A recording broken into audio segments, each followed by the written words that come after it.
I'd say that if I met that person, I'd say they probably didn't understand a lot of what Jesus was saying. So it'd kind of be like saying, I like you, but I don't like your wife. So Jesus talks about the church as his bride. He says he came to build his church, to die for his church. The very shape of our following Christ is in community. So certainly we're saved as individuals, but we're saved into something, into the people of God. And that takes expression in not just a sort of relationship we have to every Christian that we might bump into on the street, but as we are united to a particular group of Christians. So many things that Scripture requires or encourages believers to do can't be done without the connection to a local church. So, for example, Hebrews 13 says to obey your leaders.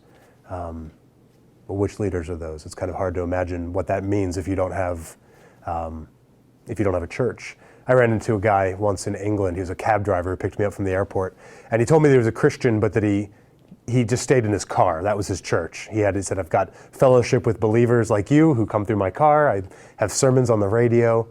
And it sounds good, but if you think about it, so much of the scriptures don't even make sense if you're not actually living out life in community. All the letters of Paul were written for the most part to congregations, telling them how to live together.